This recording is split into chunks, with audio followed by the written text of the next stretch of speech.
Dave, same situation with Mookie and Seager. Keep Seager off the legs and Mookie's hand substantial swelling.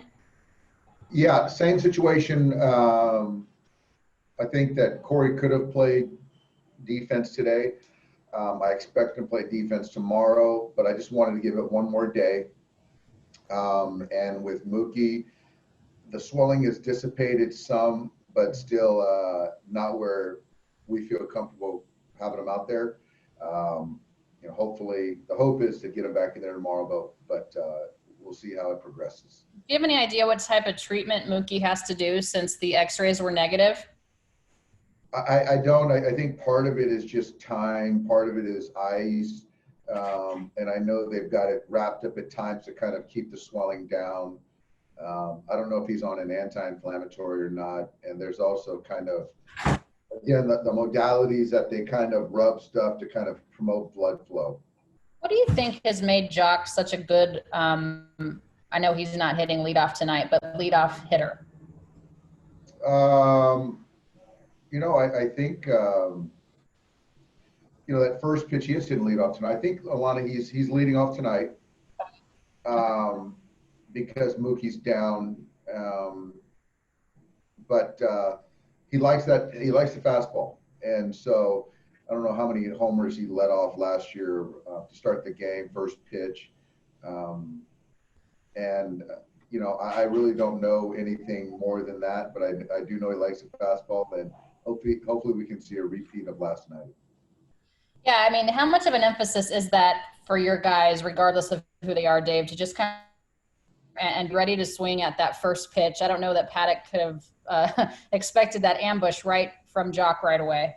Yeah, and I think that regardless of, where guys hit in the order, I think the thing that we really impress upon them is just be who they are. And for me, an at-bat, a good at-bat versus bad at-bat, I think for me is swinging at strikes. And so whether it's the first pitch in the at-bat or the 10th pitch, if you're swinging at balls that are in the strike zone, I'll bet on that from all of our guys. Thank you. Next question is from Mark Castillo. Go ahead. Dave, do you know if Mookie swung a bat, fully with both hands? Yeah, he tried to swing the bat last night in the cage and just experienced a lot of discomfort. And that was just more of just kind of seeing where we were at. And I think that, once he gets treatment and gets it loosened up, we'll kind of revisit that again. And I'll have a better update once he does that. I know you said he wanted to wear x-rays that were negative. Has he undergone an MRI? No, just the x-rays. Is there is there a chance that it's something else is wrong? A tendon, a ligament, something else? I think there's always that chance. But I think that because of the swelling is starting to go down, the range of motion is getting better. We feel confident that it'll continue to improve. And you mentioned tomorrow, hopefully he can play. Is there also just a chance you guys just play it safe and use the off day and give him 4 days off? Absolutely. I think that there's one thing of having him in there, the presence, the defense, the base running. I do know that, I want him to be comfortable, but I also do know that it's nothing that can hurt him worse, can get any worse. So I think that that's one thing. It's per his tolerance, but you still want to put the player in the position to have success, physically and mentally. If this is the last week of September, you guys are fighting for a spot. Is he in the lineup tonight?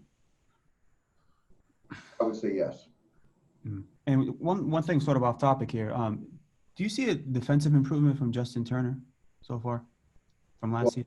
The one thing I do see is the arm strength. He's been doing a lot of plyo balls and strengthening his arm. And this is as good as I've seen his arm and since I've been here. And defensively, he's moving to his right considerably better, as good as I've seen since I've been here as well. So he's playing deeper, which he's gotten to be comfortable with. So I think that helps the metrics. And he's just done a really nice job for us. Is that arm sort of improvement, the program, is that something he, offered to do? Did you guys approach him? How'd that come about? I think it was something that we have a guy, Rob Hill, who does a lot of the arm care, arm strengthening stuff, and came from Drive Line. And, we was talking to some of the pitchers and got them, some of these guys on board. We talked, talked about Clayton, talked about Kenley, and Justin kind of hopped on that bandwagon. Austin Barnes has been doing it. So certain position players and pitchers. So it's been a big benefit for a lot of our guys. Thank you. Yep. Next question is from Dave Bassett. Go ahead, Dave. Go ahead, Dave. Dave, what's prohibiting Seager from playing shortstop? Is it more the quad or is it more the calf? It's the quad. Calf, right calf bruise. He's fine, recovered well from that, the foul ball, and it's more of the quad that we just want to be extra cautious. And again, he could have played out there today, but I like the guys were running out there against Lamet, and just to give him another day to just stay off his legs, take the 4 at-bats, we feel good about that. And Dustin May starting for you guys for the 3rd time this season. I'm just curious from your standpoint, what do you feel like he needs to be more effective at to be able to get through the opposing team's lineup a 3rd time? Strike efficiency. I think he's got to be able to incorporate the breaking ball and work ahead because he's an uncomfortable at bat. So if he can get strike 1, it should be a really good night. Would you like to see him incorporate the changeup a little bit more than he has in the previous 2? Yeah, I mean, that's something that he's worked on as well as the breaking ball. He's going to be fastball cutter primarily, but to kind of keep guys off his cutter, and the changeup doesn't necessarily need to be a swing and miss pitch. It can be something to get the left-hander on the ground and induce weak contact. So, yeah, just to kind of use his entire mix, I think is only beneficial. Thank you. Yep. Next question is from Bill Plunkett. Go ahead, Bill. Hey, Dave. On Turner's defense, you say he's playing deeper. Was that suggested to him, or is that an adjustment he made on his own? That's something we talked about last year. And, he was comfortable and played third base, a few steps behind the bag, which obviously, minimizes the range laterally. But in talking to guys as far as kind of doing the positioning and talking to Dino, encouraging him to back up and give himself a little bit more room. And to go along with his added arm strength, it just makes a lot of sense and has made him an even better defender. Is that an adjustment that maybe he has to make as he gets a little older and the range changes? Well, I think if you look at, some of the best in the game, Arenado plays deep, Rendon plays deep, Machado plays deep. So I just think it's one of those things, you're giving up the ball, the topper off the right-handed bat, the ball coming in potentially, but you're adding that range.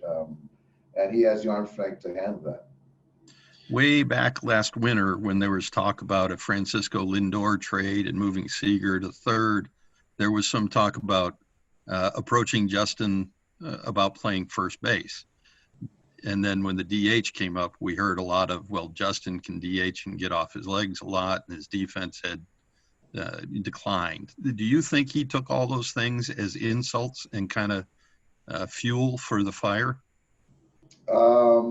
I don't think the potential talk of whatever player moving around the diamond to give the Dodgers the best chance to win, that's just who he is. So I don't think that was more fuel to the fire.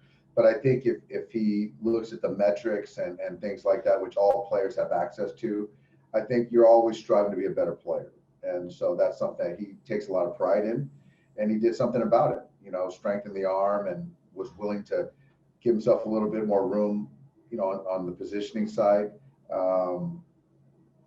And I just, and there's going to be DH days in there. And I still think that, as he continues to get older, that makes sense. But with Corey, with his leg and giving the DHs here, the hope is still potentially tomorrow, give him a DH day. One thing, a different topic. You have a couple young guys in your bullpen, Gratterall and Ferguson, who were, highly touted prospects as starting pitchers. And now here they are, morphed into relievers and doing fairly well. Do you handle the young guys like that differently, knowing that their mentality might be as a starting pitcher? And in Ferguson's case, have you seen that mentality change? Yeah, I think, with Caleb, it's more of understanding right now he's a two-pitch pitcher. It's the fastball, the hard slider, and he mixes it in the changeup a couple times, once or twice an outing. And, when you're talking about helping the big leaguers, helping us at this level, it's about whatever you have in the tank, let it rip for an inning plus, and we'll take care of you as far as the recovery, the usage. And I think with Gratterall, it's the fastball slider mix. So I think that they both really right now profile better as middle relievers and leverage guys. So I think that the win would be able to get them to go 1+. And right now with Gratterall, he hasn't gone back to back. So as you can see, we've been really cautious about doing that. But I think, after this off day, if it makes sense to back is certainly a possibility with him. Is that because of his history last year with the shoulder? That's part of it. That's part of the history, and also the history in the sense that he hasn't done it before. So you can see that we don't let his pitch counts run up. We haven't pitched him back to back. He hasn't gone 1+ yet. But as we ramp up and get deeper into the season, if we expect him to be a leverage guy, we're going to need to check those boxes. Thanks, Dave. Yep. Got a question from Rowan Kavner. Go ahead, Ron. Hi, Dave.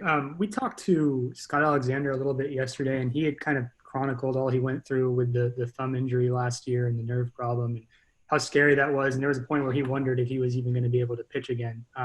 Was there a time where you kind of wondered if he'd be able to help at any point? And then what's it been like to see his recovery and him being able to help the way he has early this year? I'm very pleased to see all that Scott's overcome to be back here pitching meaningful innings. And, this is something that was out of his control. There was the tendon, the lack of feeling, and, all that he had to go through. And his teammates missed him. He wanted to be out here competing. And so I really didn't know, the time frame and what it would look like when he would get back, when and if. So to keep his sanity, I guess, and to keep that competitive spirit, it took a lot. It took a lot with Scott, the medical staff. They all came together and got him in this position. And you see the last couple outings that he's had. It's been really remarkable. Next question from Bryce Miller. Go ahead, Bryce. Hi, Dave. Given the Dodgers' dominance in the West over the last 7 years, what's it mean in this series that the Padres become more competitive, and what's the biggest change for them as it appears they might be becoming more competitive? They're certainly more competitive, and we have always had respect for the Pods. They've always played us tough. I think it's more of outside the division. They haven't fared well. But I think the biggest difference is they've got deeper starting pitching. The pen has always been good. And the young players, the talented players are, coming of age, and, adding Pham is a big deal. So just kind of having him and taking a flyer on the right fielder, and he's a nice little player as well. I don't know if you noticed during batting practice yesterday, the stadium staff was playing like Christopher Cross and Billy Ocean and all this pretty awful soccer. And what's the trolling report card the stadium staff gets for your batting practice yesterday? You know what? The trolling report card, they probably get an A. And I say that in both ways because they trolled and were successful. But I was pretty pleased with the song selections. Reminding me of my parents. It was great. I don't know. I just don't think that obviously it's there's an intent behind it, but that has no bearing on the game at 6:10. Thanks for the time. Next question is from Eric Steven. Go ahead, Eric. Hi, Dave. With Austin in there tonight at catcher, it's an even split so far between him and Will Smith. And I was just wondering, is that sort of the plan going forward, or is any of that related to like the short ramp up to this season so far? Well, it's a short ramp up. We've had 2 weeks of summer camp. So it's a small sample. It's 11 games, something like that.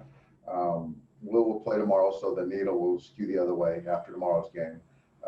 But yeah, it'll gradually get more the other way. We'll see a little bit more playing time, but they're both doing a great job. Thanks. The other thing is, when you called up Victor Gonzalez the other day, did you add anyone to the taxi squad after, or has it just been at two since then?